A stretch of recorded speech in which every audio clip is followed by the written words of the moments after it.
Brother Ranganatham గారు వాక్యం చెప్పడానికి సిద్ధంగా ఉన్నారు. వారిని పరిచయం చేయటం గౌరవంగా భావిస్తున్నాను. బ్రదర్ రంగనాథం గారు వైజాగ్ స్టీల్ ప్లాంట్ లో మరి ఇటీవల పదవి విరమణ చేశారండి. సీనియర్ మేనేజర్ గా వారు వైజాగ్ కు చెందిన వారు. ఆంధ్ర యూనివర్సిటీలో ఎంఎస్సి చేశారు. అలాగే మరి యుఈఎస్ఐ పరిచర్య శిక్షణ విభాగానికి జాతీయ కార్యదర్శిగా సేవలందించారు.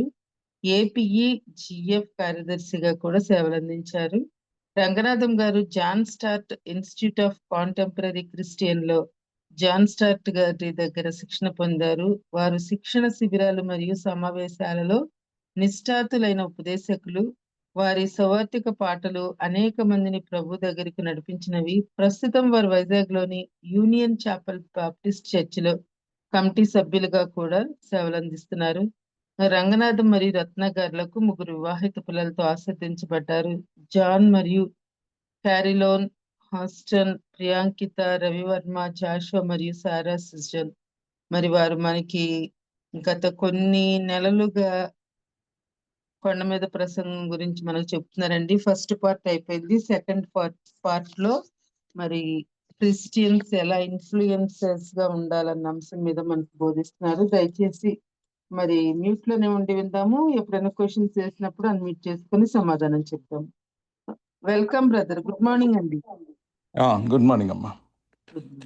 ప్రభువైన యేసుక్రీస్తు వారి శ్రేష్టమైన నామంలో మీకు అందరికి కూడా శుభాలు తెలియపరచుకుంటా ఉన్నాను.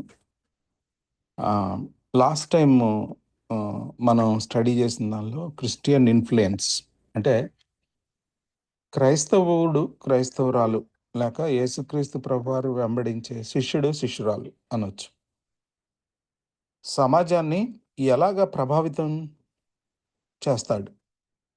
అసలు ఒకవేళ ప్రభావితం చేయలేకపోతే అలాంటి క్రైస్తవుడి గురించి బైబిల్ ఏం చెప్తుంది? మరి ఈ విషయాలు ఏం మాట్లాడుకున్నామో కొంచెం మీరు బ్రీఫ్గా రివ్యూ చేయాల్సిందిగా కోరుతున్నాను. ఎవరన్నా 2 ప్రశ్నలు వేశాను.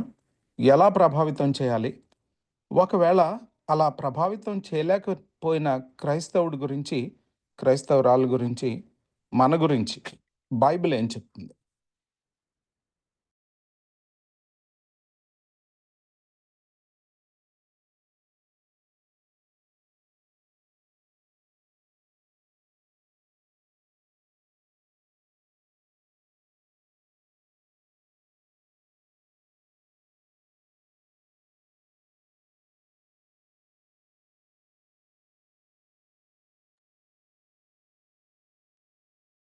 ఉప్పుగా లోకానికి ఉప్పులా ఉండాలని చెప్పారు బ్రదర్. ప్రిజర్వేటివ్ గా మరి మనం మితంగా ఉండాలని చెప్పారు.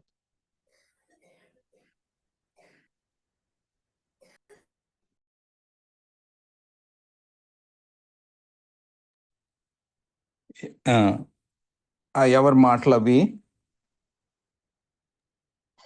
నేనే అంటే అది కాదు, అంటే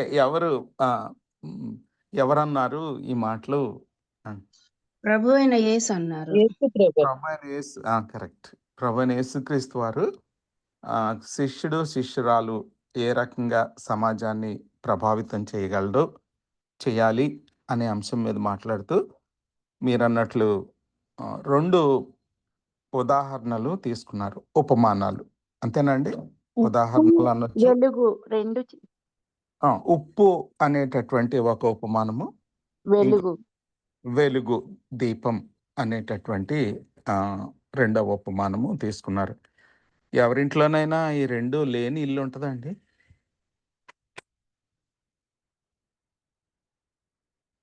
ఉండదు బ్రదర్. ఉంటుందండి. ఉప్పు ఉండాలి, దీపం ఉండాలి, అవునా కదండి? అంటే యేసుక్రీస్తు ప్రభు వారు చెప్పిన ఈ 2 ఉపమానాలు కూడా అందరికి తెలిసిన ఉపమానాలు. ఎందుకంటే ప్రతి ఇంట్లోనూ ఉండే ఉపమానాలు, సామాన్యమైనటువంటి ఉపమానాలు, అంతే కదండి? అతి సామాన్యమైన ఉదాహరణలు, అంటే తెలియని ఉదాహరణలు ఏమీ కాదు, అంతే కదండి? అవునండి. ఈ 2 చక్కటి ఉదాహరణలు తీసుకొని ఒక గంభీరమైనటువంటి సత్యాన్ని యేసుక్రీస్తు ప్రభువారు శిష్యులకి చెప్పారు. మొట్టమొదటి సెక్షన్ 1-12 వచనాలేమో ఒక క్రిస్టియన్ క్యారెక్టర్ గురించి ఆయన మాట్లాడారు. ఒక క్రైస్తవుని యొక్క క్యారెక్టర్ ఎలా ఉండాలి. రెండవ సెక్షన్ ఏమో క్రైస్తవుని యొక్క ఇన్ఫ్లుయెన్స్ ఎలా ఉండాలి. ఇన్ఫ్లుయెన్స్ అంటే ఎలాగో క్రైస్తవుడు ప్రభావితం చేయాలి అనేది చెప్పాం. ఎందుకని ఉప్పు వెలుగు తీసుకున్నాడు అనేది చూసినట్లయితే, ఎందుకని ఆ ఉప్పు అనేటటువంటి ఉపమానంలో ఏ విషయాన్ని ముఖ్యంగా చెప్పటానికి ఆ ఉపమానం తీసుకున్నారు?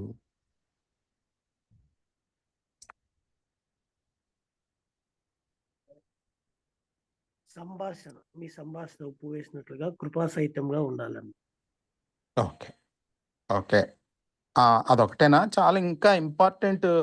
అక్కడ సంభాషణ గురించి చెప్పేటప్పుడు కూడా ఉప్పు పోలిక తీసుకున్నారు. ఇక్కడ ఉప్పు పోలిక ఎందుకు తీసుకున్నాడు ఇన్ఫ్లుయెన్స్ అనే సబ్జెక్ట్ మీద మాట్లాడేటప్పుడు ప్రభువారు? అంటే నాశనం అయిపోతున్న ఈ ప్రపంచంలో మనము సాల్ట్ లాగా ఉండి ప్రిజర్వేట్ చేయాలి వాళ్ళని. Preservative. Very good, very good, very good. కుళ్ళిపోతున్న సమాజంలో మనం కూడా కుళ్ళిపోకుండా చూసే ఉప్పులాగా ఉండాలి.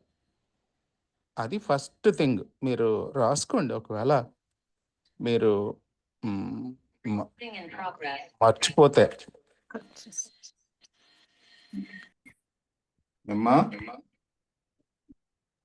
ఓకే బ్రదర్, రాసుకుంటామండి. అంటే ప్రతిసారి మరలా మనం అవే మర్చిపోతున్నామని నేను చెప్తున్నాను. ఓకే.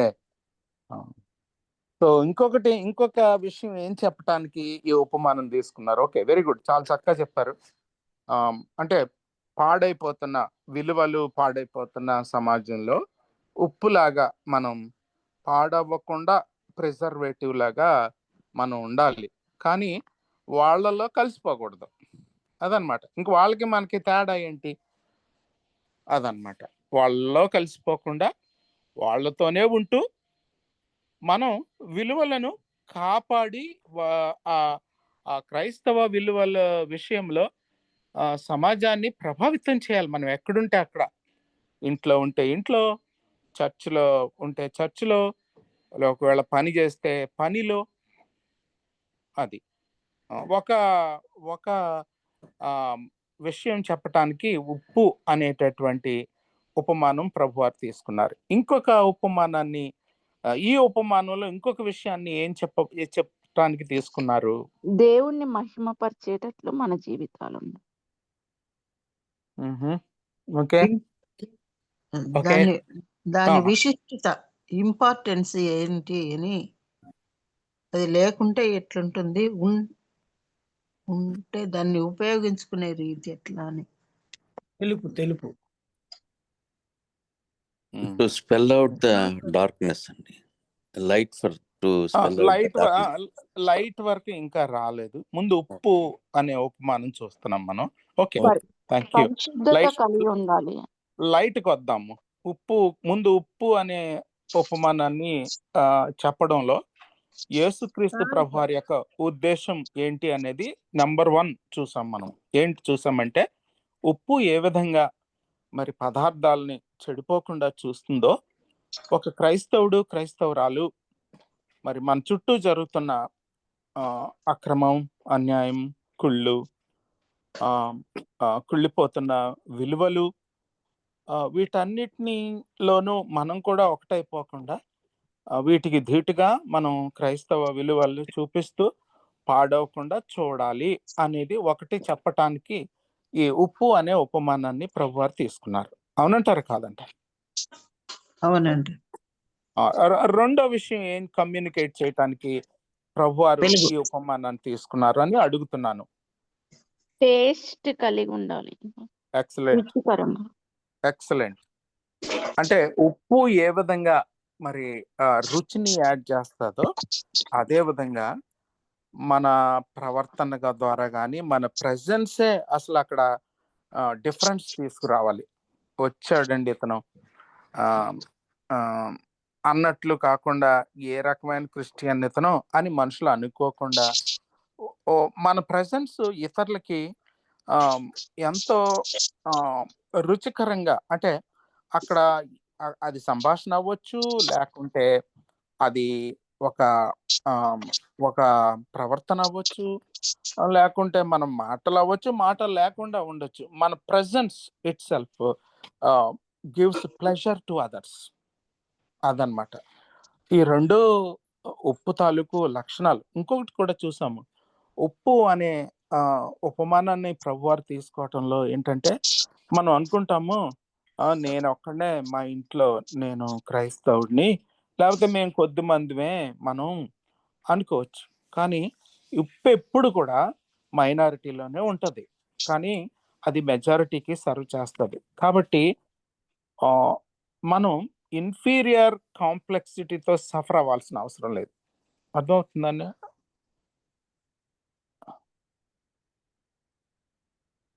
మైనారిటీ కాంప్లెక్స్ తో సఫర్ అవ్వాల్సిన అవసరం లేదు. నేను ఇంగ్లీష్ పదాలు వాడుతున్నాను, అర్థం కాకపోతే చెప్పండి, నేను కొంచెం ఇంకా మీకు అర్థమయ్యే విపులంగా చెప్తాను.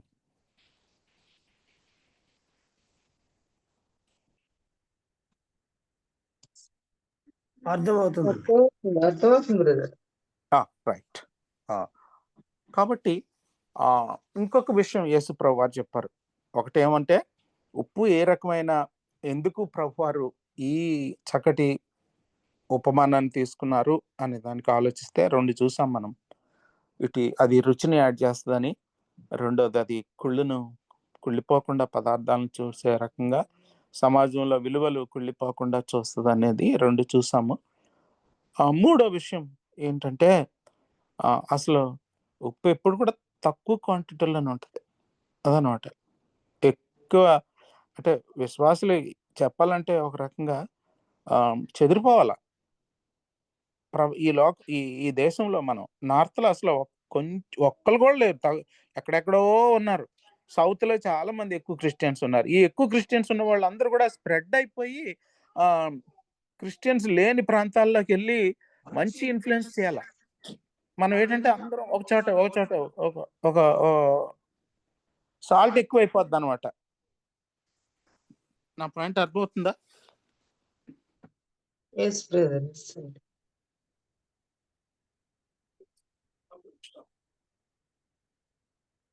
అర్థమవుతుందండి, అర్థమవుతుంది. కాబట్టి మనం క్రైస్తవులంగా, శిష్యులంగా మనం we need to go where there is no Christian witness.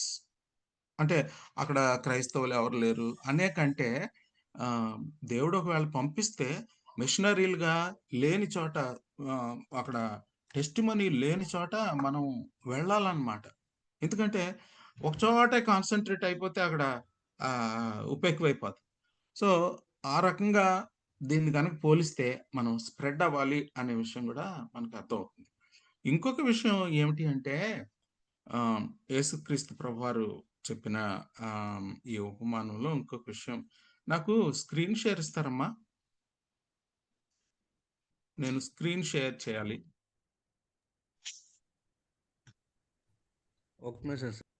ఇంకొక విషయం ఏమన్నారంటే యేసు ప్రభువారు, అయితే ఉప్పు అంట యూస్ఫుల్ గానన్నా ఉండాలంట, లేకపోతే అది ఇంకెందుకు పనికి రాకుండా పోద్దంట. మధ్యస్థం ఏమి ఉండదంట ఉప్పు దగ్గర. దాని అర్థం ఏంటండి?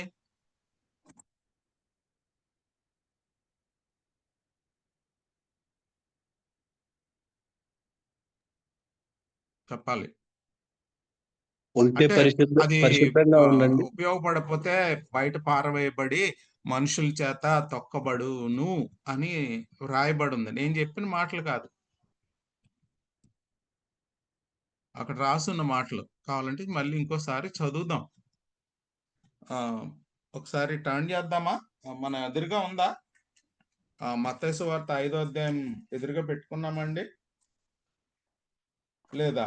ఉంది. నేను చెప్పక్కర్లేదు. ప్రతిసారి మనం మన బైబిల్ స్టడీ టైం కల్లా మత్తయి సువార్త 5వ అధ్యాయం మీరు ఓపెన్ చేసుకొని చక్కగా ముందు పెట్టుకొని ఉంచుకోవాలి. ఏమండి?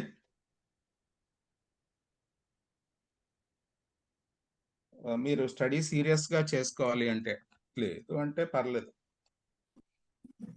సో 5వ అధ్యాయము మనం ఎక్కడి నుంచి చదువుతున్నాము? ఏ 13 వచనాల నుంచి చదువుతున్నాము? మీరు లోకమునకు ఉప్పై ఉన్నారు. అవునండి. 13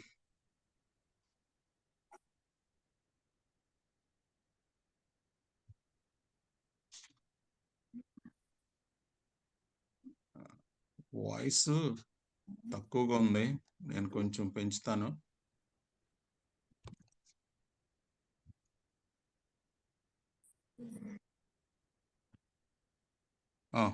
మీరు మాట్లాడే మాటలు నాకు చాలా లోగా వినపడుతున్నాయి. నా మాటలు బాగానే వినపడుతున్నాయమ్మా? బాగా వినపడుతున్నాయా? Very good, very good, very good, thank you.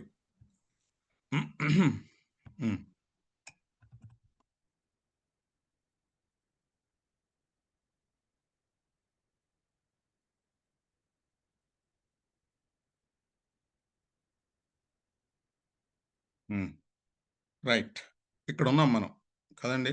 5వ అధ్యాయము 13 వచనం దగ్గర ఉన్నాం కదండి. మనం 13వ వచనం స్టడీ చేస్తున్నాం. ఇప్పుడు నా ప్రశ్న ఏంటంటే, ఆ, ఆ, ఇక్కడ ఒకవేళ కనుక ఉప్పు దాని పని చేయలేదనుకో, అప్పుడు దాన్ని ఎలాగా దాని గురించి ప్రభువారు మాట్లాడారు అనేది నేను ప్రశ్న వేస్తున్నాను.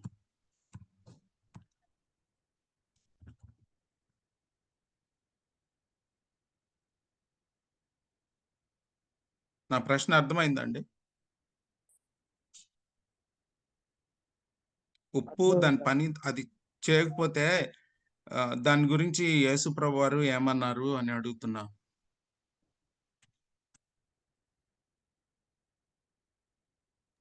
ఉప్పు తగిన సమయంలో తగిన పరిమాణంలో ఉపయోగించకపోతే అది అది కాదు, నిర్వీర్యం ఇక్కడ అవుతుంది. యేసు ప్రభువారు ఇక్కడ వచనంలో ఏం మాట్లాడారు?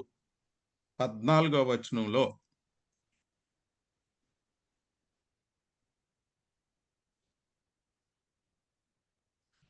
14లో వెలుగు సంగతి ఉంది బ్రదర్. ఉప్పు సంగతి సరే 13లో సారీ 13వ వచనంలో అది సారీ బయట 14 వెలిగే 13వ వచనంలో అది చివరిలో బయట పారవేయబడి మనుషుల చేత త్రొక్కబడుటగా గాని మరి వెరీ దేనికి పనికి రాదు అన్నారు.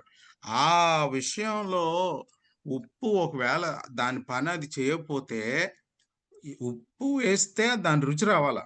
అలా లేకుండా ఒకవేళ ఎంత ఉప్పు వేసినా రుచిగా లేదు, ఉప్పు దాని పని చేయట్లేదు అంటే ఎలా ఏమన్నాడు యేసు ప్రభు అలాంటి శిష్యుడు శిష్యురాలు గురించి మనం ఏమనుకోవాలి? అలాంటి వాళ్ళంగా మన క్రిస్టియన్స్ గా మనల్ని ఎవరితో పోల్చాడు? ఉప్పుతో పోల్చాడు. ఎందుకు పోల్చాడు అంటే చూసాము, బాగానే ఉంది. మనం ఎప్పుడు కూడా మేము తక్కువ, నంబర్ తక్కువ అని ఫీల్ అవ్వాల్సిన అవసరం లేదన్నాము. ఎందుకంటే ఉప్పు ఎప్పుడు కూడా తక్కువ క్వాంటిటీలోనే ఉంటుందని పోలిక. తర్వాత ఫైనల్ గా దాని పని అది చేయకపోతే మనుషులు దాన్ని ఏం చేస్తారంట?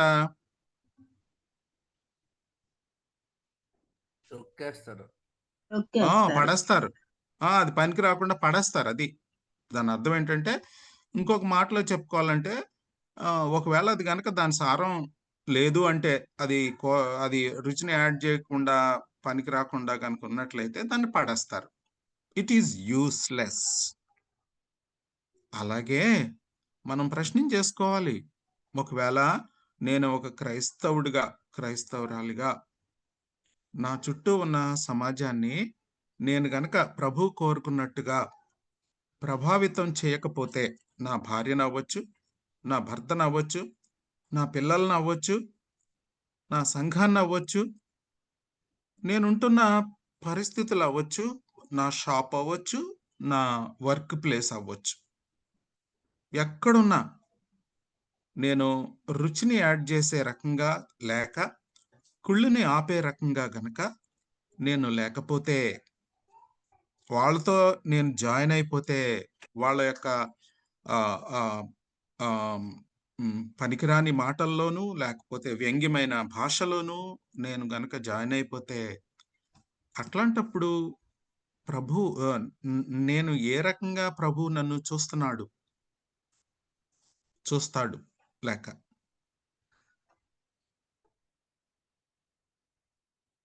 మనం ఆలోచించుకోవాలి. అవునా కాదండి? మనం ఆలోచించుకోవాలి. ఒకవేళ నేను అలాంటి క్రైస్తవుడిగా నేను లేకపోతే మరి ప్రభువు ఏం చెప్తున్నాడు నా గురించి అనేది ఆలోచించుకోవాలి. ఏం చెప్తున్నాడు అలాంటి శిష్యుడు శిష్యురాలి గురించి?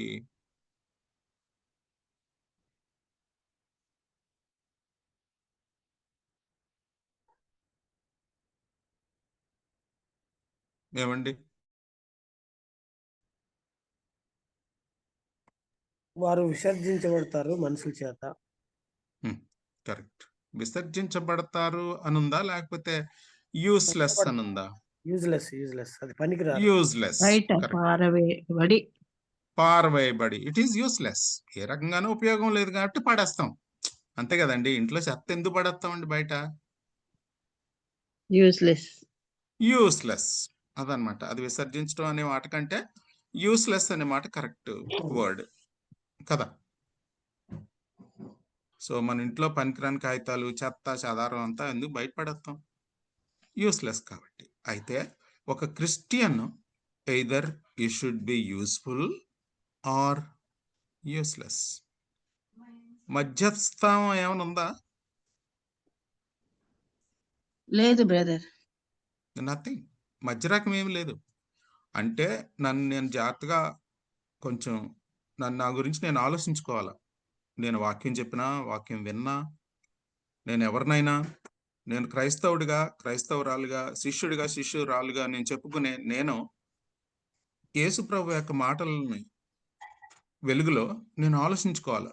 ఏమనంటే ప్రభు చెప్పినట్టు am I a useful Christian or a useless Christian? నేను కనుక యూస్ఫుల్ క్రిస్టియన్ అయితే ఉప్పులాగా ఉండాల్సిందే. మరి అలా లేదు అంటే ఐఎమ్ ఏ యూస్లెస్ క్రిస్టియన్. నేను కాదు ఈ మాటలు చెప్పేది. దయచేసి నన్ను మన్నించండి. 13వ వచనం చెప్తుంది. యేసు ప్రభు చెప్పిన మాటలు చెప్తున్నాయి, నాకు చెప్తున్నాయి, మీకే కాదు. ఆ మాటలు ఆలోచించుకోవాలి మనం వాక్యం చదివేటప్పుడు. ఇప్పుడు 14కి వెళ్దామండి.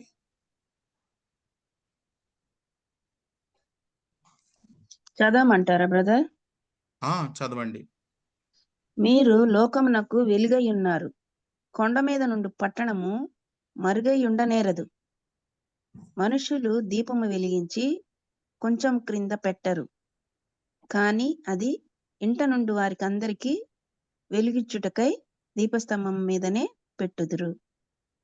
మనుషులు మీ సత్క్రియలను చూచి పరలోకమందున్న మీ తండ్రిని మహిమపరచునట్లు వారి ఎదుట మీ వెలుగు ప్రకాశింపనీయుడి. ఆమేన్. Praise the Lord. 16 కూడా చదివండి అమ్మా, వాళ్ళు కంప్లీట్ చేసేద్దాం. చదివాను బ్రదర్. 14. 16 కూడా చదివాను. ఓకే. చదివాను. రైట్. ఓకే. ఈ రెండు ఉపమానాలు ఎవరితో చెప్తున్నాడండి? జన సమూహంతో చెప్తున్నాడు కొండ మీద నుండి. అంటే యేసు ప్రభు వారి మాటలు మాట్లాడేటప్పుడు మెయిన్ గా ఎవరితో చెప్తున్నాడు? జన సమూహాలతో శిష్యులకు చెప్తున్నారండి. ఇది మనం నెలల తరబడి చదువుతున్నాం. మీరు మళ్ళీ ఇంకా జన సమూహాలంటే ఎలాగవుద్ది? బేసిక్ గా శిష్యులతో చెప్తున్నాడు. జన సమూహాలు కూడా ఉన్నారు దూరంగా కూర్చుని. చివరికి వాళ్ళు ఏం చేశారో తెలుసా? చాలా బాగా చెప్పారు, మీరు చాలా బాగా చెప్పారు సార్ అంటారు, యాక్షన్ ఉండదు. అదనమాట. చూడండి చివరిలో ఉంటది 7వ అధ్యాయంలో. అంటే నేను కొంచెం దాన్ని వేరేలాగా చెప్తున్నాను అనుకోండి. 7వ అధ్యాయం చివరిలో ఉంటది. వాళ్ళు ఏమన్నారు? జన సమూహాలు ఏమన్నారు? శిష్యులు ఏమన్నారు? ఏసి మాటలు చెప్పి ముగించినప్పుడు జన సమూహములు ఆయన బోధకు ఆశ్చర్యపడుచుండరి. అంతే రియాక్షన్. ప్రభా నిన్ను మేము వెంబడిస్తాము అని ఒక్కడు కూడా అందులో మరి మెజారిటీ గురించి చెప్తున్నాడు అక్కడ. అదనమాట. ఇక్కడ 5వ అధ్యాయం మొదటి 2 వచనాల్లో చూసినట్లయితే శిష్యులు తర్వాత జన సమూహాలు ఆయన దగ్గరికి వచ్చినట్టుగా ఉంది. 5వ అధ్యాయం మొదటి 2 వచనాలు. అవునా కదా? Yes sir. ఏమండి? అవును సార్. ఎస్. ఈ మాటలన్నీ శిష్యులతోనే మాట్లాడాడు ఆయన. మరి ఇంకా ఆ శిష్యులు చివరికి ఏమన్నారో అనేది ఇక్కడ రాయలేదు, కానీ ఆ శిష్యులు ఎందుకంటే కంటిన్యూస్ గా ఆయన వెంబడించారు. ఇంకే అనటం ఏంటే ఆయన అన్న మాటలు ఇంకా వెనకపోలేదు. వీళ్ళు ఏంటంటే చాలా ఆశ్చర్యంగా ఉంది. ఆ ఆశ్చర్యం ఎలా తీసుకోవచ్చు అంటే, ఎవడు చేస్తాడు ఇవన్నీ, అలాగ అవ్వని పని, మా టైప్ లో మేము జీవిస్తాము అన్నట్టుగా ఉంటారు అనమాట కొంతమంది క్రౌడ్స్. ఆ క్రౌడ్స్ లో కొట్టుపోవచ్చు మనం. అయితే మనం ఇక్కడ ఆలోచించాల్సింది ఏంటంటే, నేను క్రౌడ్ లో ఒకన్నా లేక శిష్యుల్లో ఒకన్నా అని ఆలోచించుకోవాలి. నేను ఎక్కడ ప్లేస్ చేసుకోవాలి నన్ను? శిష్యుల్లో. చేసుకుంటే గనక మరి ఏం చేయాలి? ఓకే, కరెక్ట్ గా చెప్పారు మీరు. అనుసరించాలా, దాన్ని అనుసరించాలి మరి. అనుసరించాలా. అనుసరించాలి. మీరు చాలా మరి యేసు ప్రభు గారు చాలా బాగా చెప్పారండి, చాలా ఆశ్చర్యంగా ఉందని వెళ్ళిపోకూడదు. అది నేను చెప్పేది. అనుసరించాలి. అనుభవించాలి. యూస్ఫుల్ గా ఉండాలి, యూస్లెస్ గా ఉండకూడదు. Okay, very good. I'm happy. మీరు ఇక్కడ ఏముందో ఆ ఎసెన్స్ ను మనం గ్రహించగలుగుతున్నాం. సరే, ఇక్కడ ముఖ్యంగా శిష్యులకి ఈ మాటలు చెప్తున్నారు కదండి. ఈ శిష్యుల్లో పెద్ద చదువుకున్న వాళ్ళు ఎక్కువ మంది ఏం లేరు. పెద్ద పెద్ద చదువులు చదివిన వాళ్ళు కాదు వీళ్ళు. చాలా వరకు ఈ చేపలు పట్టుకుంటూ వదిలేసి వాళ్ళలో వచ్చేసిన వాళ్ళే మెజారిటీ. పామర్లు. మరి ఇట్లాంటి వాళ్ళని పెట్టి ప్రపంచానికే మీరు ఉప్పు వెలుగు అన్నారు అంటే, వాళ్ళే అంత అలాగ ఇన్ఫ్లుయెన్స్ చేశారు వాళ్ళు. ఆ 12 మంది సరిపోయారు ప్రపంచానికి. ఎంత చక్కగా ఇన్ఫ్లుయెన్స్ చేశారు వాళ్ళు. మరి మనం ఎంతమంది ఉన్నాము విశాఖపట్నంలో? 12 మంది ప్రపంచానికి సరిపోతే మరి ఇంతమంది ఉన్నాం మనం వైజాగ్ లో. ఎందుకు మనం మన పట్టణాన్ని ఇన్ఫ్లుయెన్స్ చేయలేకపోతున్నామో ఆలోచించుకోవాలి మనం. అట్లీస్ట్ మన ఫ్యామిలీని, మన ఇరుగు పొరుగుని. సో మరి ఇవన్నీ మనం ఆలోచించుకోవాల్సిన విషయాలు కదండి. అవునండి. ఆలోచించుకోవాలి, ఎవరికాళ్ళు ఆలోచించుకోవాలి మనం. నిజంగా నేను నా కుటుంబాన్ని, నా భార్యని, నా పిల్లల్ని, నా ఎక్స్టెండెడ్ ఫ్యామిలీ మెంబర్స్ నిజంగా నేను ఇన్ఫ్లుయెన్స్ చేయగలుగుతున్నానా ఆలోచించుకోవాలి. సరే అండి, ఉప్పు సంగతి అయిపోయింది. ఇప్పుడు వెలుగు సంగతి గురించి ఆలోచిస్తున్నాం కదా మనం. రెండో ఉపమానం వెలుగు. సో ఇక్కడ యు విల్ బి అన్నాడా, యు ఆర్ అన్నాడా? యు ఆర్ అన్నారు. యు విల్ బి అంటానికి యు ఆర్ అంటానికి తేడా ఏముంది? యు విల్ బి అంటే అది ఫ్యూచర్ కదా brother. Future, you are present. ప్రస్తుతం మనం ఏం వెలుగై చేయాలి? ఉంటారు, మీరు వెలుగై ఉన్నారు. ఏమండి, ఏం బాబు జాన్సన్? మీరు వెలుగునై ఉంటారు లేదా మీరు వెలుగై ఉన్నారు. ఉంటారు లేకపోతే ఉన్నారు అనే 2 మాటలు ఇక్కడ లేవు. ఒకటే మాట ఉంది, మీరు వెలుగై ఉన్నారు. ఉంటారు కాదు. ఉంటారుకి ఉన్నారుకి చాలా తేడా ఉంది. మీరు ఉన్నారు, నేను అలాగే మిమ్మల్ని చేశాను అదనమాట. నేను ఆ రకంగా మిమ్మల్ని విమోచించుకొని మిమ్మల్ని ఉప్పులా తయారు చేసుకున్నాను నేను.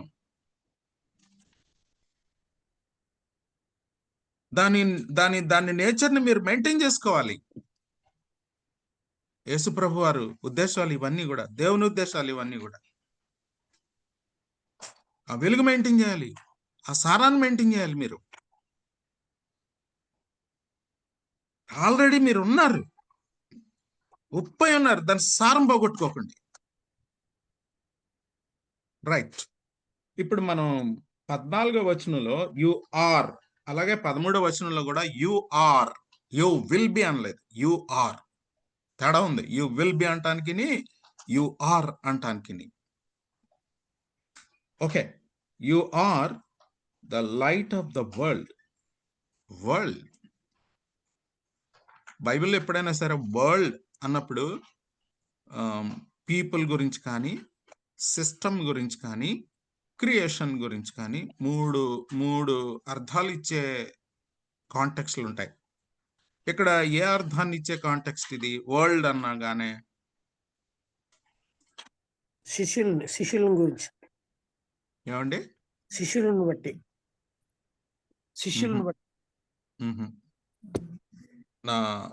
నా ప్రశ్న మళ్ళా వేస్తాను మీకు. వరల్డ్ అన్నప్పుడు అటు పీపుల్ ఆర్ సిస్టమ్?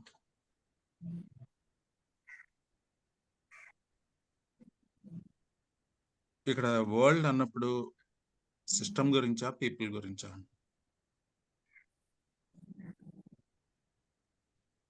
పీపుల్ గురించే బ్రదర్. పీపుల్ గురించి. You are in the world అన్నప్పుడు you are in the among the people who are in darkness అదనమాట. ఈ లోకంలో ఉన్న ప్రజలు చీకట్లో ఉన్నారు, అంధకారంలో ఉన్నారు, పాపంలో ఉన్నారు. వాళ్ళకి సత్యం తెలియక వెతుక్కుంటా ఉన్నారు. ఎక్కడ దొరుకుతుందా సత్యం అని పరుగులు పెడుతున్నారు. ఎక్కడికెక్కడికో చెప్పులు లేకుండా నడిచెళ్తున్నారు. కొండలు ఎక్కుతున్నారు, లోయల్లోకి దిగుతున్నారు, సత్యం కోసం అన్వేషిస్తున్నారు.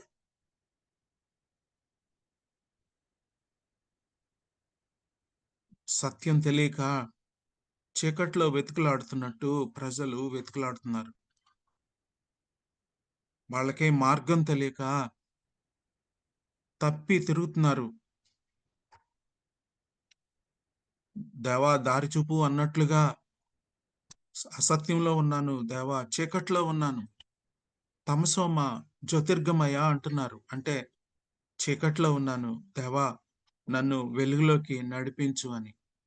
ఇలాంటి లోకంలో, ఇలాంటి వెలుగు కొరకు వెతుకులాడే ఇలాంటి ప్రజల మధ్యలోకి మీరు వెలుగులాగా ఉండాలి, మీరు వెలుగై ఉండాలి, నన్ను చూపించాలి మీరు. What a great example it is, what a great parable. ఎంత చక్కటి ఉపమానాన్ని ప్రభువారు తీసుకున్నారు. మనం ఎక్కడుంటే అక్కడ మనం వెలుగంట, సత్యాన్ని చూపించేలాగా ఎక్కడుంటే అక్కడ వెలగాలంట. సత్క్రియలు చేయాలి, సత్యాన్ని చూపించాలి. గ్రేట్ క్రియలు అనలేదు, సత్క్రియలు. చూడండి అన్నాడా, సత్క్రియలు చూపించే వెలుగని.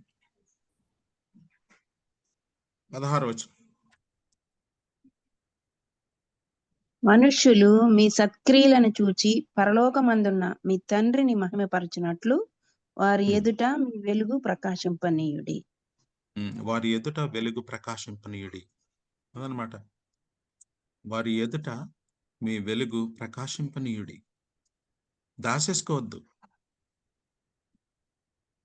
కొంచెం కింద మనసు కింద పెట్టుకోవద్దు. మీరు వారి దీపస్తంభం మీద పెట్టినట్టు వాళ్ళ మధ్యలో నీ సత్క్రియలు చూపించాలి. నీ సత్క్రియలు వాళ్ళ మధ్యలో చూపించాలి.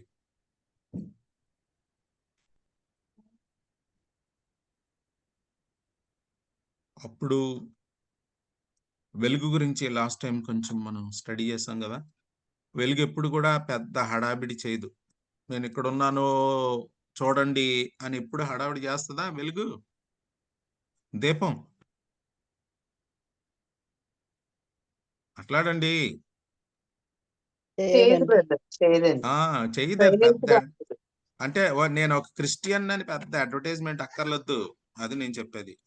అది సత్క్రియలతో వెలుగుతుంటే చాలు మన జీవితం, ప్రజలు చూస్తారు. అది అక్కడ దాని అర్థం.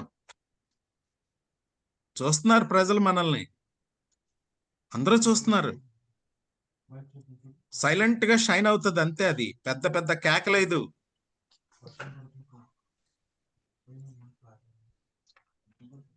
రక్షణకు సంబంధించినటువంటి క్రియలు చేస్తుంది అది. ఈ వెలుగు మనం రక్షింపబడినాం కదా, రక్షణకు సంబంధించినటువంటి క్రియలు, రక్షణ క్రియలు చేస్తుంది వెలుగు మనలో. సత్యాన్ని చూపించేటటువంటి వెలుగిది. వెలుగుల గురించిన ఎంతో కన్ఫ్యూజన్. ఇది చేయొచ్చా, అది చేయొచ్చా, ఇలా చేయొచ్చా, ఇలాగెళ్ళొచ్చా, అలాగెళ్ళొచ్చా, సినిమాలు చూడొచ్చా. వెలుగు వెలుగు యు ఆర్ ద లైట్. నువ్వు వెలుగుతుంటే చాలు, నువ్వు వెలుగుతుంటే చాలు. అప్పుడు చూస్తారంట ప్రజలు, twinkle twinkle little star, how I wonder what you are. Up above the world so high like a diamond in the sky. చూస్తారట, ఓ ట్వింకిల్ ట్వింకిల్ లిటిల్ స్టార్, ఎంత చక్కగా వెలుగుతున్నావు, నీతి సూర్యుడి కాంతి నా మీద ఉదయించగా నేను వెలుగుతున్నాను అని చెప్పొచ్చు అప్పుడు ఈ లిటిల్ స్టార్.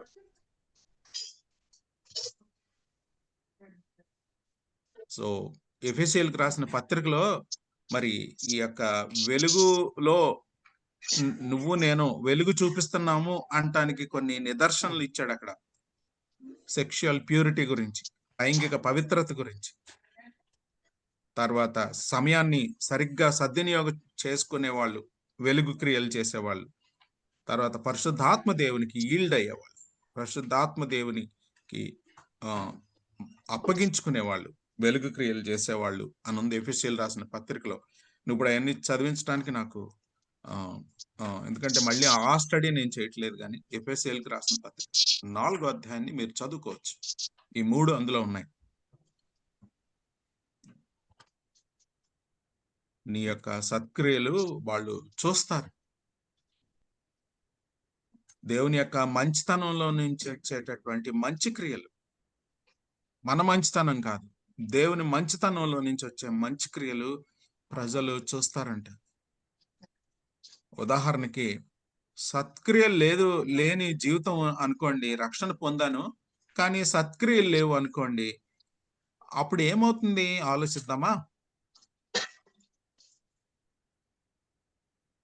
రక్షణ పొందాను కానీ రక్షణకు తగినటువంటి సత్క్రియలు లేవు, వేస్టే. దేవుని నామము అవమానపరచబడుతుంది. మీరు వెరీ గుడ్. రక్షణ పొందినారంటే రిఫ్లెక్షన్ లేదు. రిఫ్లెక్షన్ లేదు. మరి ఎందుకు అలా చెప్పుకోవటం? ఇప్పుడు అలాంటి వ్యక్తులంగా మనం సువార్త చెప్తే దానికి ఏమన్నా విలువ వేషధారణ. ఉంటుందండి?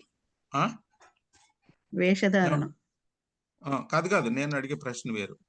అంటే రక్షణకు తగిన క్రియలు, లేకపోతే వెలుగు క్రియలు అందాం పోనీ, రక్షణకు తగిన క్రియలు లేకపోతే వెలుగు క్రియలు, సత్క్రియలు. ఇక్కడ ఏమి రాస్తుంది? సత్క్రియ అనే మాటే రాస్తుంది కదండి. వెలుగు యొక్క సత్క్రియ 16వ వచనం.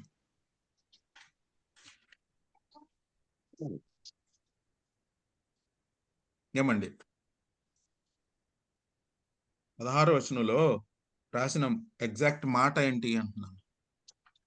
మన సత్క్రియలను చూచి సత్క్రియలను చూచి పరలోకమందున్న మీ తండ్రిని మహిమపరచునట్లు వారి ఎదుట. సత్క్రియలను చూసి తండ్రిని మహిమపరచాలంట వాళ్ళు. అంటే వాళ్ళు ఎవరి దగ్గరికి చేరుకోవాలి? వాళ్ళు మన సత్క్రియలను చూసి ఏమండి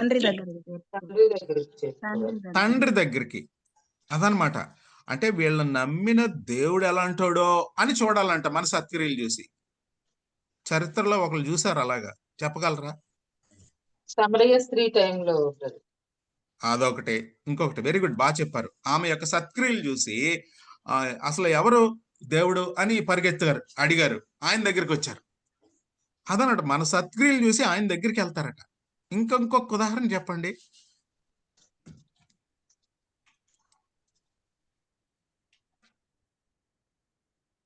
డైరెక్ట్ గా లేదు, ఇంకొక ఉదాహరణ చెప్పండి. ఉదాహరణకి నయోమి సత్క్రియలు చూసి నయోమి దేవుడిని చూసింది ఒక అమ్మాయి. అదన్నమాట. అంటే అత్తగారు సత్క్రియ చూసి కోడలు దేవుడి దగ్గరికి వచ్చిందంట. అంతేనా అండి? అవునండి. మరి అలాంటి అత్తగారులు ఎంతమందో.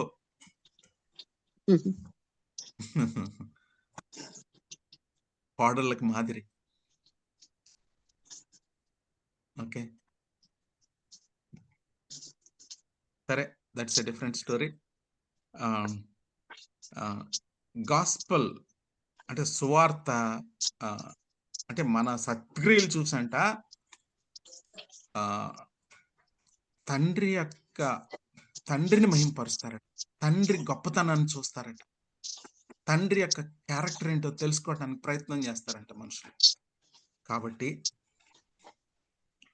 మనకు అంటే రక్షణకు సంబంధించిన వెలుగు క్రియలు, సత్క్రియలు, వెలుగుకు సంబంధించిన సత్క్రియలు లేకపోతే మనం చెప్పే సువార్త నమ్మరు. మనం దేవుని నమ్మిన మహిమపరచరు. దేవుడి దగ్గరికి వాళ్ళు రారు. ఎందుకు మరి ఇంకా అలాగా మనం ఎందుకు మరి అంటే నా ఉద్దేశ ప్రకారంగా మన సువార్త చాలా వరకు ఎందుకు వేస్ట్ అవుతుందంటే మన సత్క్రియ లేకనేమో అనిపిస్తుంది నాకు. చాలా సువార్త జరుగుతుంది కదండి మనకి, కానీ ఇవి లేకుండా ఎంత చెప్పినా ఏంటి సుఖం అంటున్నాను. అది సరే. ఆ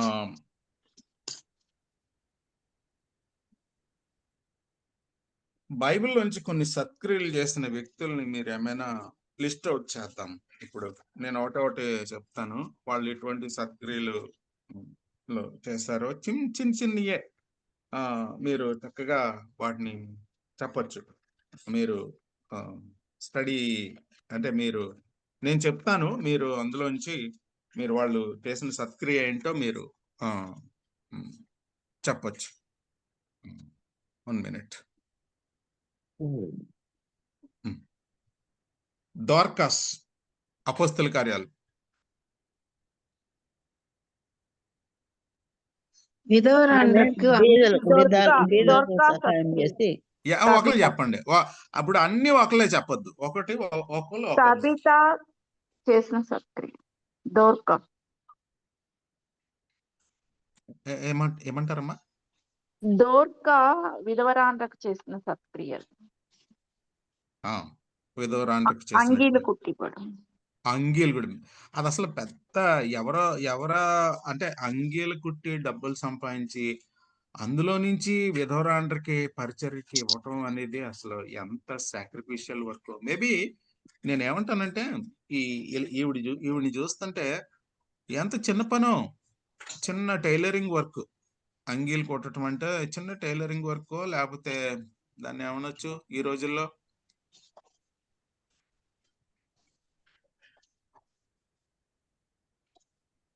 ఏమనొచ్చండి ఆ పని ఈ రోజుల్లో?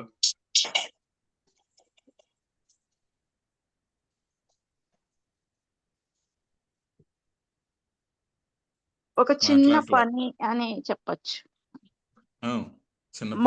మా పక్కింట్లో రాజవ్వ అని ఒక ఆంటీ ఉండేవాళ్ళు. ఆ అవ్వ హ్యాండ్ కీస్ ని ఎప్పుడు ఎవరితో మాట్లాడుతా ఉన్నా మేకప్ చేసి ఫ్రీగా ఇచ్చేది చాలా మందికి, అన్ని స్టిచ్ చేసి. ఇప్పటికీ మాకి రిమెంబర్ దోర్కా అవ్వని చూస్తే.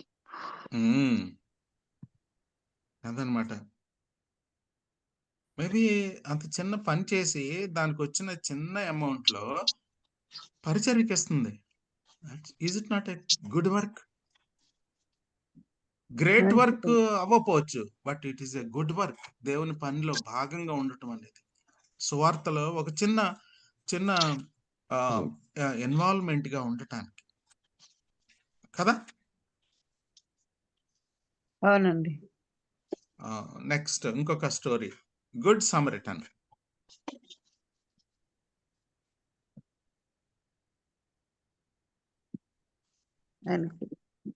మంచి సమరయుడు దొంగ చేతిలో చిక్కి ఉన్న వ్యక్తి, దొంగల చేత చిక్కబడిన ఇందాక చెప్పిన వాళ్ళు చెప్పకూడదు. ఒక్కొక్క స్టోరీ ఒక్కళ్ళు చెప్పండి అంతే. ఓకే, ఎవరు చెప్పలేదు అనుకోండి, అప్పుడు మీరు చెప్పిన వాళ్ళకి ఇంకో ఛాన్స్ ఇస్తాను. ఓకే, ఈయన చేసిన గుడ్ వర్క్ ఏంటని అడుగుతున్నాను నేను. సరైన సమయంలో సహాయం. అదనమాట. అంటే ఈయన చేసిన గుడ్ వర్క్ ఏంటంటే, అంటే మావాడా కాదా, మా ఊరుడా కాదా, మా పక్కింటి అయినా కాదా, లేకపోతే మా అపార్ట్మెంట్ లో వ్యక్తా కాదా, ఏం చూడలేదు. సహాయం అదనమాట. అవసరతలో ఉన్న వాడిని మా రిలేటివా కాదా, ఒకవేళ ఇతనికి నేను సాయం చేశాను, నన్ను మళ్ళా కోర్టుకి ఈడుస్తారు, పోలీస్ స్టేషన్ లాక్కెళ్తారు అంటే ఏం ఆలోచించలేదు ఆయన. ఇమ్మీడియట్ గా అవసరతలో ఉన్న వాళ్ళకి ఇతను ఓకే, చేస్తే నాకేమైనా వస్తుందా? ఏమీ లేదు. జస్ట్ సింపుల్ గా పక్కన అవసరతలో ఉన్న వాళ్ళకి ఖచ్చితంగా జంప్ అయ్యాడు అనమాట. హెల్ప్ చేయటానికి జంప్ చేశాడు. క్రిస్టియన్స్ ఎప్పుడు కూడా అవసరతలో ఉన్న వాళ్ళకి హెల్ప్ చేయటానికి జంప్ చేసే వాళ్ళంగా ఉండాలి మనం. That is one of the good work. Next story. ఇంకొకళ్ళు రెడీగా ఉండండి. రూత్ అండ్ నయోమి స్టోరీలో good work. Ruth's good work, Naomi good work గురించి నేను ఇందాక మాట్లాడాను. ఇప్పుడు రూత్ గుడ్ వర్క్ గురించి చెప్పాలి. రూతు తన దానిని వదిలేసుకొని, నీ దేవుడే నా దేవుడు, నీ ప్రజలే నా ప్రజలు, నువ్వు ఎక్కడ మరణిస్తే నేను అక్కడే మరణిస్తా అని ఒక గట్టి డెసిషన్ తీసుకొని బెత్లెహేంకి వచ్చింది. ఓకే, వచ్చిన తర్వాత జరిగిన స్టోరీలో గుడ్ వర్క్ ఏంటని అడుగుతున్నా. వెరీ గుడ్, మీరు కరెక్ట్ గా చెప్పారు.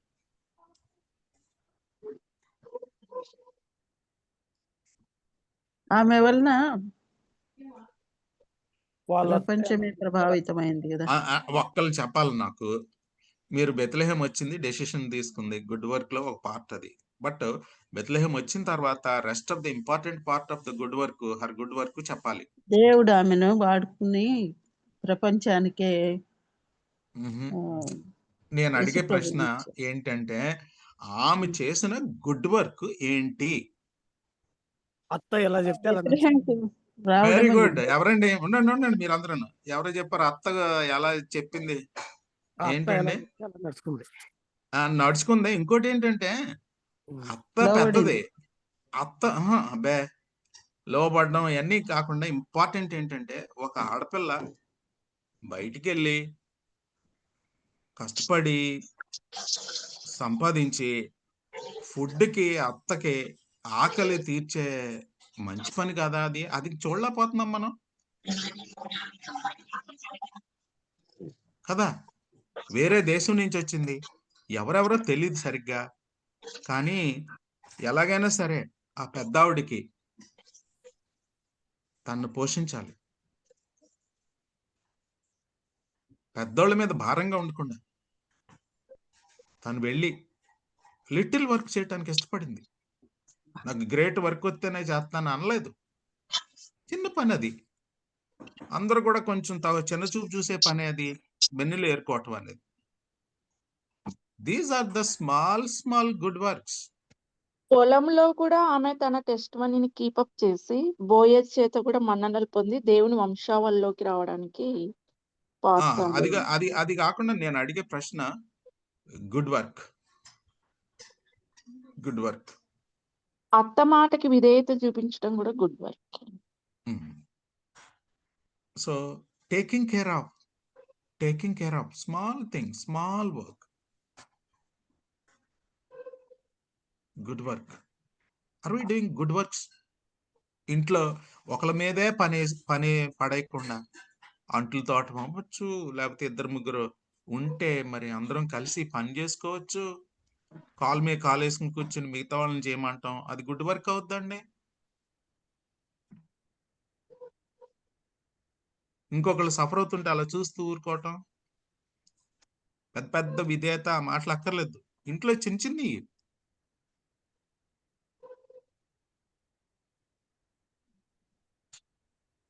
ఓకే, ఇంకో స్టోరీకి వెళ్దాం.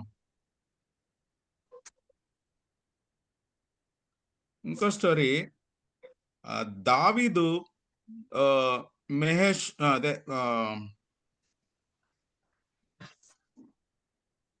సౌలు కొడుకు,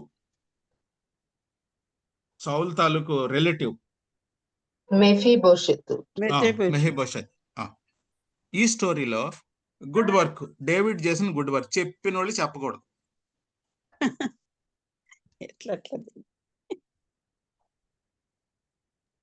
తన బల్ల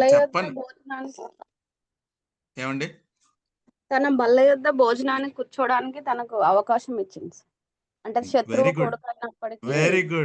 వెరీ గుడ్. Very good. అసలు ఎలా చేశాడు తన ఇంటికి శత్రువుని అసలు గుమ్మం దగ్గరికే రానేమో మనం. గుమ్మం దగ్గరికి రానేమో విరోధుల్ని. Is it not a good work? David's good work అసలు ఎప్పటికీ రిమెంబర్ చేసుకోవటానికి దేవుడు రాయించి పెట్టేశాడు. అది అసలు ఎంత గ్రేట్ఫుల్గా ఉన్నాడో అబ్బాయి. So that's the good work. Next story.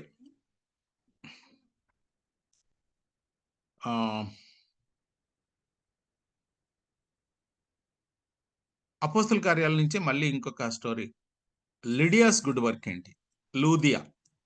చెప్పిన వాళ్ళు చెప్పకూడదు.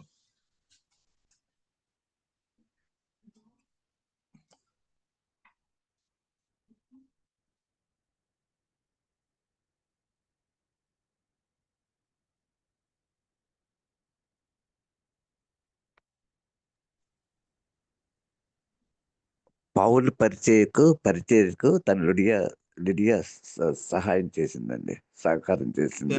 అంతే సింపుల్ అండి. అంతే. ఇంటికి వెళ్తే రా కూర్చో బాబు అని డోర్ ఓపెన్ చేసింది. అంతే. దేవుడు హృదయం తెరిచాడు. ఆమె డోర్ ఓపెన్ చేస్తే దేవుడు హృదయం తెరిచాడు ఆమెకి. ఆసియాలో అంటే ఐరోపా ఖండంలో సువార్త నాంది పలకటానికి ఈవిడ చూపించిన చిన్న పని గుడ్ వర్క్. మనం చిన్నదే అనుకుంటాం కానీ అది చాలా గ్రేట్ వర్క్ అన్నమాట. ఓదా రంగు అమ్ముకుంటుంది ఆవిడ. చిన్న బిజినెస్ ఉమెన్ అదనమాట. మనం ముగ్గు అమ్ముకుంటాం చూడండి, అలాంటి టైపు ముగ్గు అమ్ముకునే వాళ్ళు, రంగులు అమ్ముకునే వాళ్ళు ఉంటారు. ఆ టైప్ అన్నమాట. వస్త్రాలకి వేసే డైస్, ఆ బిజినెస్ ఆవిడది. తర్వాత ఇంకొక స్టోరీ. థ్యాంక్ యూ, బాగా చెప్తున్నారు. ఫీబీ రోమన్స్ పుస్తకంలో what is her good work?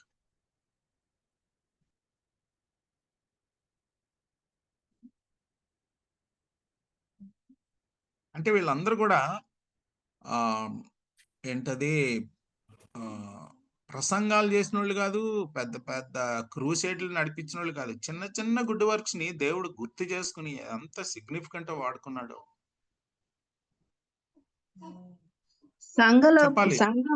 సంఘములో పరిచర్య చేసింది ఆమె. చాలా స్పెసిఫిక్ వర్క్ చేస్తుంది ఆమె. గుడ్ వర్క్ ఏంటో చెప్పాలి, ఇంకొకళ్ళు చెప్పండి.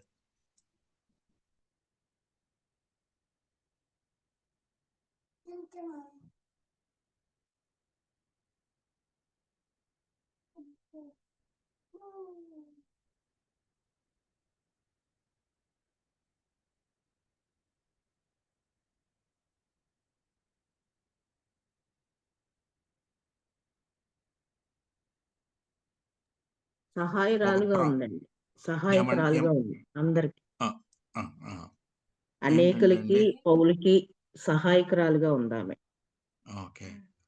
ఏంటంటే అండి, ఒక అద్భుతమైన ఉత్తరం రాశాడు పౌలు గారు రోమీలకి.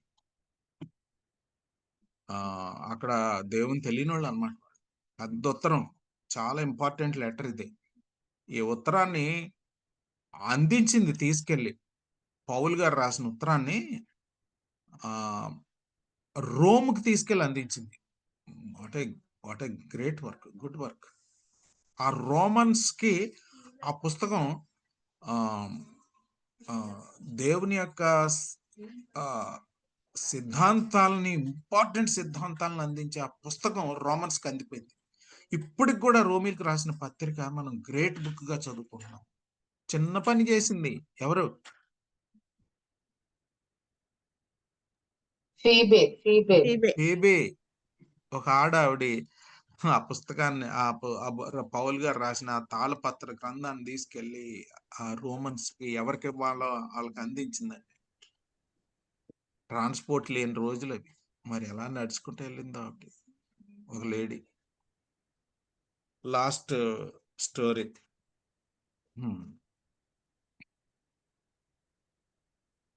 జాషువా టైంలో ఒక అమ్మాయి, ఒక అంటే మంచి బ్యాక్గ్రౌండ్ ఉన్న అమ్మాయి కాదు, కాకపోతే వేగుల వాళ్ళని వెనక గోడ నుంచి దించేసింది. పేరు రాహాబు బ్రదర్. ఆమె చేసిన గుడ్ వర్క్. వాళ్ళని దాచిపెట్టింది తన ప్రాణానికి తెగించి మరి. Small good work. దేవుడు దేనికి భయపడి దాసింది, ఎవరికి భయపడి దాసింది అంటే ఇశ్రాయేలీయుల దేవుడికి భయపడి దాసింది. అంటే దేవుడి పట్ల తనకున్న ఆ గౌరవం, భయము బట్టి వీళ్ళని ప్రొటెక్ట్ చేసింది. వాళ్ళ దేవుడు ఊరుకునే దేవుడు కాదు అనేటటువంటి జ్ఞానంతో దేవుడు ఎంత చక్కగా గుర్తు చేసుకున్నాడో ఆ జీనియాలజీలో పెట్టేశాడు ఈ అమ్మాయి పేరు. వంశావళిలోకి వచ్చేసింది. Last story Aquila Priscilla story. ఒక ఫ్యామిలీ స్టోరీ. మీరు ఇంకా చెప్పిన వాళ్ళు చెప్పకూడదు.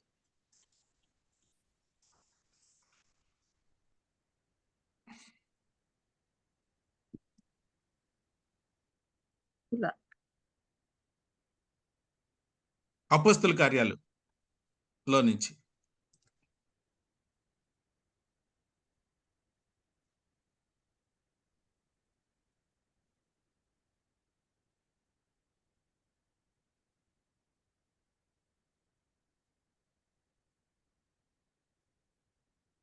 చెప్తున్నారా లేకపోతే నేను చెప్పానా?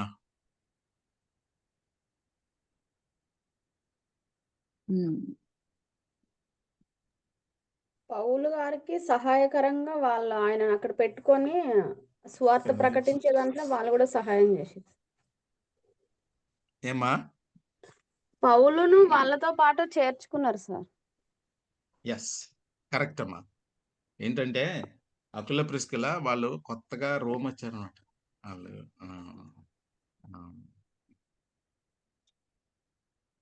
ఇంట్లో ఆశ్రయం ఇచ్చింది. వస్తే పౌలు కూడా ఆ ప్రాంతానికి రావాల్సి వచ్చింది. అక్కడ వేరే వాళ్ళు తన్ని తరిమేస్తే. సో ఇన్సిడెంటల్లీ థ్యాంక్ఫుల్లీ వాళ్ళు డేరాలు కుట్టే వృత్తే, ఈంది డేరాలు కుట్టే వృత్తే. కాబట్టి అకుల ప్రిస్కిల్లా ఫ్యామిలీ మరి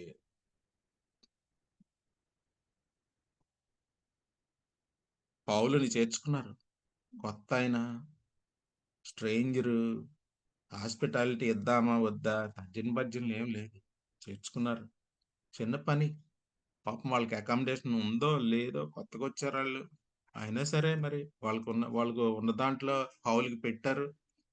so look at this hospitality, small work. Hospitality, ఒక గిన్నె నీళ్ళు, ఒక టీ, ఒక భోజనం అవసరతలో ఉన్న వాళ్ళకి, దేవుని యొక్క దైవజనులకి, అవసరతలో ఉన్న వాళ్ళకి దేవుని వాక్యం చెప్పిన వాళ్ళకి,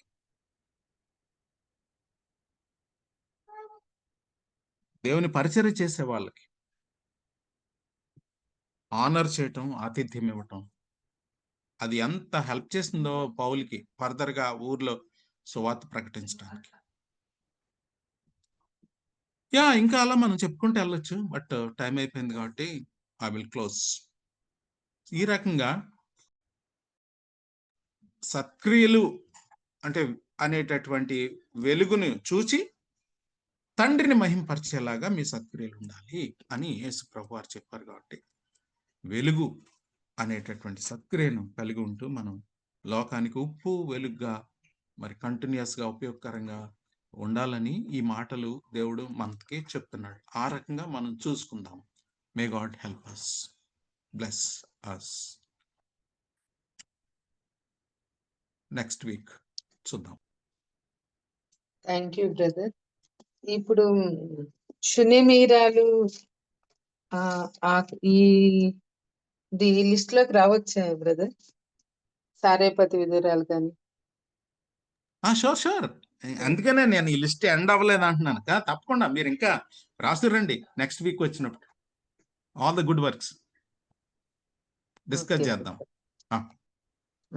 వెరీ గుడ్. Thank you. అంటే రక్షణ పొందని వాళ్ళు చేసే వాటిని సత్క్రియలు అనకూడదు. అది బ్రదర్ నా డౌట్. అట్లయితే కొర్నేలి క్రియలు ఏమైతాయి? రక్షణ ఆ, పొందాము, దానికి ఆ, తగిన సత్క్రియలు చేయాలి అని మీరు ఫస్ట్ లో చెప్పారు కదా. రక్షణకు సంబంధించిన సత్క్రియలు, రక్షణ కార్యానికి సంబంధించిన సత్క్రియలు ఇక్కడ యేసుప్రభు మాట్లాడుతున్నాడు. దాని మీదే మనం ఫోకస్ చేద్దాం. Okay brother, thank you so much brother. మరి వెలుగు గురించి చాలా చక్కని క్లారిటీ ఇచ్చారు. మీకు ఎవరికైనా డౌట్లు ఉన్నా నెక్స్ట్ వీక్ అడగొచ్చండి. నెక్స్ట్ టైం అంటే ఈ వెలుగు ఉప్పు గురించి మీకు ఇంకా ఏమైనా డౌట్స్ ఉంటే. మరి ఆల్రెడీ మనం ఉప్పే వెలిగే అని చెప్పారు, సారం పోగొట్టుకోకూడదని బ్రదర్ ఒక చక్కని మాట చెప్పారు. క్రౌడ్ లో ఒకళ్ళుగా మనం ఉండకూడదు, శిష్యుల్లో ఒకళ్ళుగా మనం ఉండాలి. గ్రేట్ క్రియలు కాదు కానీ సత్క్రియలు మనం చేయాలి, ఇతరులకు చూపించాలి. మరి చాలా చక్కని వర్తమానం చెప్పారు. వర్చువల్ ప్రేయర్ ఫ్యామిలీ తరఫున వారికి ప్రత్యేక వందనాలు తెలియజేస్తూ చెప్పబడిన వాక్యం నిమిత్తము ముగింపు ప్రార్థన, పరలోక ప్రార్థన ఆశీర్వాదం ఇవ్వాల్సిందిగా పాస్టర్ విజయ్ కుమార్ గారిని కోరుతున్నానండి. ప్రార్థన చేసుకుందామండి. అత్యంత కృపయు కనికరం కలిగిన పరలోకమందున మా తండ్రి, మీ ఘనమైన శ్రేష్టమైన నామానికి వందనాలు. మరి ఈరోజు ఉప్పు వెలుగు అనేటువంటి అధ్యయనంలో టైగర్ రంగనాథ్ గారి ద్వారా మాకు ఎన్నో విషయాలను మీరు మాకు వివరించారు. మరి నిజమైనటువంటి ఉప్పుకున్నటువంటి ఆ యొక్క గుణాలతో పాటు మరి ప్రతి ఇంటిలో అవసరమైనటువంటివి రెండు, అవి వెలుగు, ఉప్పు. అవి లేని ఇల్లు లేదని వాటిని సమీపంగా ప్రభువారు చక్కగా బోధించినటువంటి విధానాన్ని, సూక్ష్మమైన సంగతులు బలపరిచి మాలో తండ్రి మీ కృపను అనుగ్రహించినందుకే మీకు స్తోత్రాలు చెల్లిస్తుంటున్నాం. ఉప్పుకు మధ్యస్థం లేదు, ఉంటే ఉపయోగపడాలి, లేదంటే పడివేయబడాలి అనే మాట ఎంతో అద్భుతమైనటువంటి ఉద్దేశం. కనుక తండ్రి, మేము ఉపయోగం లేని వారైతే మనుషుల చేత మేము తొక్కివేయబడతాము. ఉపయోగపడే వారి అయితే అనేకులలో మీ యొక్క కృపలో మేము బలపడతాము. మరి తండ్రి, మేము ఫలించుకుంటే ఫలించని ప్రతి చెట్టును నరికివేయమన్నావు. మరి తండ్రి, ఇచ్చిన వరాలను ఆస్వాదించుకోకుండా నిర్లక్ష్యంగా ఉన్నట్లయితే కఠినమైన శిక్షకు లోపరిచేవారుగా ఉన్నాం. తెలియక చేసిన వాళ్ళకు ఒక దెబ్బ అయితే తెలిసి చేసిన వాళ్ళకి 2 దెబ్బలు అన్నావు. ఇలాంటివన్నీ కూడా అందులో వస్తున్నాయి. అయ్యా, మీకు స్తోత్రాలు చెల్లిస్తున్నాం. మరి తండ్రి, మా స్థితి ఏంటి, మా పరిస్థితి ఏంటని మేము తెలుసుకొని మరి వెలుగు అనేటువంటి సత్క్రియలను కలిగి మీ మహిమ కొరకై ఈ లోకంలో మా యొక్క సమయాన్ని, ధనాన్ని, మా యొక్క జ్ఞానం, మాకు కలిగినటువంటి శక్తిని అన్నిటిని కూడా ఉపయోగించాలని, అలా ఉపయోగించినటువంటి చిన్న పనులు చేసిన వారిని మరి తండ్రి మీ యొక్క గ్రంథంలో రాసి మాకు వారిని మాదిరిగా, శాశ్వత మాదిరిగా మీరు ఉంచుకున్నారు. అలాగే మేము కూడా రాబోయే తరానికి మాదిరిగా ఉండడానికి ఈ యొక్క సదుద్దేశాలను మేము జ్ఞాపకం చేసుకోవడానికి సహాయం దయచేయండి. జన సమూహంలో విన్నారు కానీ వారు ఆశ్చర్యపడ్డారు కానీ విస్మయం ఉండారు కానీ వాటిని గ్రేస్ఫుల్గా తీసుకోలేకపోయినారు. మరి అలాగే వాళ్ళు అభివృద్ధిలో లేకుండా ఉన్నారు. మరి శిష్యులు అయితే వాటిని అనుసరించి ప్రపంచవ్యాప్తంగా తీసుకెళ్లి అనేకులలో మీ యొక్క ఉప్పు సారాన్ని, వెలుగు సారాన్ని నింపారు. కనుక తండ్రి, మేము కూడా ఈరోజు ఎంతో మంది ప్రతి ఊర్లో, ప్రతి గ్రామంలో, ప్రతి పట్టణాల్లో ఎంతో మంది ఉన్నారు కానీ మరి యూజ్లెస్ గా ఉన్నారనే సంగతి ఇండైరెక్ట్ గా మీరు మాట్లాడి ఉంటున్నారు. మరి ఉన్న చోటే ఎక్కువ మంది ఉన్నప్పుడు అది వ్యర్థం అవుతున్నదని మరి తండ్రి, మరి అనేక వాదాలు, వాదోపవాదాలు, వాగ్వాదాలు, రకరకాలైనటువంటి సిద్ధాంతాలు, పరిస్థితులు ఇవన్నీ కూడా కారణం ఇలాగ ఉండడానికి. కనుక తండ్రి, ఎక్కడైతే ఉపయోగం ఉందో అక్కడ లేని చోట అక్కడ భయంకరమైనటువంటి పరిస్థితులు ఉన్నాయి. మరి తండ్రి, లోకానికి వెళ్ళమని మీరు సర్వలోకానికి వెళ్ళి, సర్వసృష్టికి వెళ్ళి ఈ వార్తలు ప్రకటించమని మీరు సెలవిచ్చి ఉన్నారు. మరి మీ ఉద్దేశాలు నెరవేర్చేవారుగా మరి రాబోయేటువంటి మరి మా యొక్క సంఘాలలో, మా యొక్క కుటుంబాలలో ఇలాంటి విషయాలను జాగ్రత్తగా, సూక్ష్మమైన సంగతులు ఎత్తి పట్టుకొని మా పిల్లలకు ప్రబోధించి వాటిని మరి ఎక్కడైతే అలాగ లేని పరిస్థితులు ఉన్న చోట మరి నిలబడడానికి, అక్కడ మార్గమై ఉండడానికి సహాయం దయచేయండి. అలాగే తండ్రి, ఎంతోమంది మిషనరీస్ మా యొక్క దేశానికి, భారతదేశానికి వచ్చి వారు ఎక్కడి నుంచో వచ్చి ఈ యొక్క భాష నేర్చుకొని మరి రకరకాలైనటువంటి పరిస్థితులు ఎదుర్కొని మీ కొరకై ఉప్పై ఉన్నారు, వెలుగై ఉన్నారు. మరి ఇలాంటి ఎన్నో ఉద్దేశాలు మా ఎదుట ఉన్నాయి. ఎంతో చక్కగా వివరించినటువంటి అయ్యగారిని ఆశీర్వదించండి. ఆయన యొక్క ప్రబోధన ఎంతో అద్భుతమైనటువంటి స్థితిలో మీరు మాకు నడిపించారు. గమనించదగినటువంటి విషయాలను చక్కగా వివరించారు. మీకు స్తోత్రాలు చెల్లిస్తున్నాం. ఇతబడినటువంటి వాక్యము మాలో ఫలించి చేసి వాటిని మేము అనుసరించి ధ్యానం చేసి అనేకులకు అలాగే స్పష్టంగా మాట్లాడే విషయంలో మరి మెలకు కలిగి నిదానంగా స్పందించే విషయంలో కృప చూపమని వేడుకుంటున్నాము తండ్రి. మరి తండ్రి యొక్క ఉదయకాలను మాకు ఇచ్చినందుకు ఇందుకొరకై ఏర్పాటు చేసిన పెద్దలందరినీ కూడా ఆశీర్వదించండి. అలాగే తండ్రి మరి యొక్క మొదటిగా ప్రొసైడింగ్ చేస్తున్నటువంటి యొక్క నలుగురిని కూడా మరి మీ కృపలో బలపరచండి అయ్యా. మరి తండ్రి ఈ యొక్క సహవాసంలో ఈ యొక్క జూమ్ మీటింగ్ లో మేము ఎంతగానో ఆధ్యాత్మికంగా బలపడడానికి మార్గం ఏంటున్నది. మరి తండ్రి కొన్ని పరిస్థితుల వలన నేను ఎన్నోసార్లు అటెండ్ కాలేకపోతున్నాను. మరి మాటలు విన్నప్పుడు నాకు ఎంతగానో అది మనోవేదన దుఃఖం కలుగుతుంది.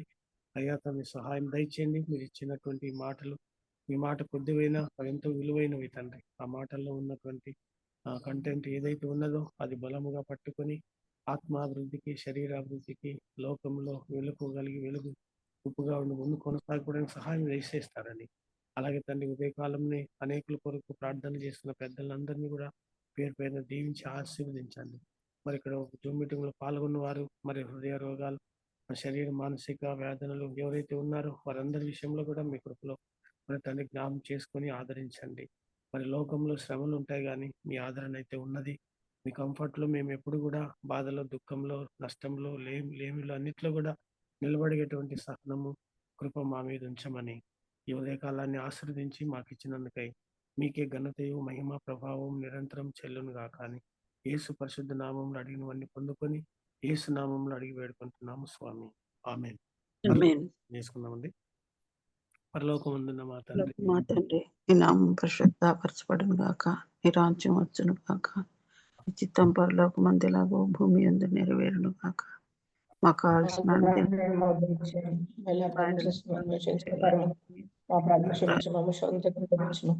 ఎందుకనగా రాజ్యము శక్తి మహిమ నిరంతరము నీవన్నవి.